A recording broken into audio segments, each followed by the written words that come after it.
today, and so I have notes. Oh, heck yes. You notes shocked. I know. But so for me, mental health, just in general, has always really come down to like three pillars of philosophy, if you will, which is essentially find meaning, find value, and fake it till you make it. And Okay, the so last one I'm with you 110% on. I'll explain kind of what I mean between meaning and value, because those can be, conflated a bit. So I have written down here: work a job you find societal value in, or one you find yourself valuable in. For instance, a janitor at a children's hospital might find more value in his job than a janitor at a maximum security prison, even though they're doing the same job. Yeah. Or find a job that maybe you don't necessarily see the value in, but you find value in the company, or you find meaning in the company, rather, not value. You find meaning in the company. So if you're just an assembly line tech, quote unquote, and I use those quotes very sturgently there. Yeah. You're assembly line tech. So you don't see the beginning, you don't see the end of the product. You just kind of see your own little window, but maybe you make life-saving medicine for people in the Congo. You yourself might not be a meaningful part in your eyes, but you make something that is meaningful to the world. Yeah. And then value, essentially don't value yourself as an employee. And I don't mean don't take yourself seriously as an employee. Take yourself seriously as an employee. Like, do whatever you need to do to get forward in life. Just make sure you do it intelligently. But if you place value in yourself outside of work, then if your work starts to suffer, or if your work starts to not recognize your work, then your value will not be diminished by their lack of recognition or whatever. Even if the job has provided you a fantastic life, what I have typed out here is like, even if it's provided you a fantastic life, you are not your work. You are your values, which need to be built outside of the workplace to truly affect you in a positive way. And values built on personal life experiences rather than professional ones will propel you further than no values at all. And people who generally get wrapped up in what they do, like when someone asks, "Who are you?" It's like, "Oh, well, I'm a production worker." Oh, well, that's not what I asked. I asked, "Who are you?" Not what do you do for work? Yeah. It's an immediate fallback for an identity for people who may not have a strong set of values. And I am not a religious person in the slightest, but I understand the value system rather that they instill, and that we are becoming an increasingly secular country. And without a religious foundation for values, we have to find value in other things, which means us, which means our community, which means our moments. Find value in yourself outside of work.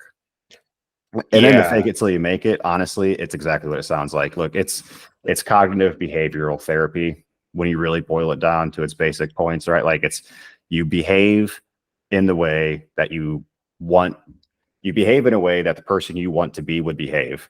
Eventually you will become that person, and then that person will have a completely different set of aptitudes and desires than you do now. And we're talking like 6 months of diligent work on yourself can change your life, change your entire life. Oh yeah. So fake it till you make it. And to a degree too, you can, marketer here, we can just relabel that and call it manifesting. That's what people really are talking about when they say that, because I mean, yes, there are the woohoo people who are like, Charles, if you believe hard enough tonight, you'll have a Ferrari in your driveway tomorrow morning. That's a little off the radar there. But like you're saying, if you need to actually achieve a goal, start by imagining yourself in that role and pursuing what you would need to do to be there. It's powerful. But also go back to that making it your identity one, because that was my recent crisis. And I didn't really realize it. And it was kind of crushing to come to that realization of, I got laid off. I literally had just dropped my guard, thought I had found a good business. Boom, laid off. Big threats, the house we could lose it, but thankfully got everything dialed in with my own business. We're good. But dear God, did I realize a lot of me was based around being good at my job. And like you said, when people would ask you, oh, tell me about you, I'd be like, oh, well, I'm a digital marketer right off the bat. And that that's not me. That's just my job. And I've had to relearn this. And like now when people ask, I always have the more fun description. It's like, oh, I'm a nerd. I LARP. Oh, I love to do this. I love video games. That's da. And now it's never the work answer because, yeah, at times, especially in this current economy, your workplace will claim that you're family, but it might be more like an abusive family, you know? Yeah, yeah. Well, having your identity tied up in a workplace, I think, spans across all industries. Like I've experienced it in my time in production. In fact, one of I would say one of my biggest failures as a young man was seeing myself as a steel worker Mm, because I didn't know how to be anything else. I didn't really understand that I could be anything else. And that was yeah, a little bit on me, but it was also a little bit on my like buying into the system that I felt like I'd been yeah, dropped into, like I was yeah. working crazy hours and I was proud of it. Like, what do you do? I God, work. yeah. Like, God, yes. like Oh, I became my job and my job yeah. was breaking things. I was a broken human being. Yeah, no. I same thing. Hospitality, hardcore early on. Like I would brag about working like 36 hours straight without sleep. Ooh. I look back on that and I'm like, my God, I made myself an Xbox achievement, slapped that bugger up on LinkedIn, and let me tell you, it got me management jobs. But Man, one like, of these days we're gonna have to see this Xbox achievement. oh, don't worry, it is like really crappy, like 2012, 2013 photoshopping skills. It's great. But yeah, no, and we all want to be a part of a story. That's kind of part of being human. We want to like interact with each other and have value to our community, or at least be able to support ourselves. Like that's just kind of how humans are wired. It's what makes all this so important, and it makes mental health rough because these environments are not kind. I've even heard No, that in Europe, no. people really don't care what you do for a living.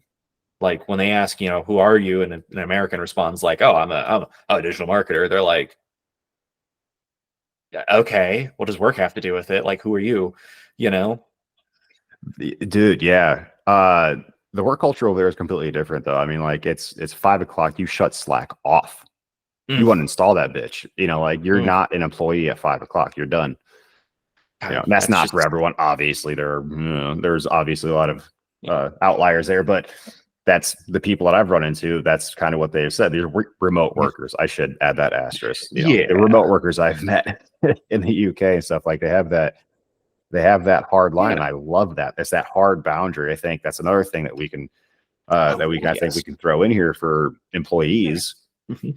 who are struggling to find value in themselves outside of work. It might maybe because you're not drawn enough of a distinction. There's not enough of a line between you and work. Maybe maybe your boss is just a little too ready to text you at 9 p.m. with an idea saying, "Hey, get this done," or "Hey, how quickly can we get this out the door?"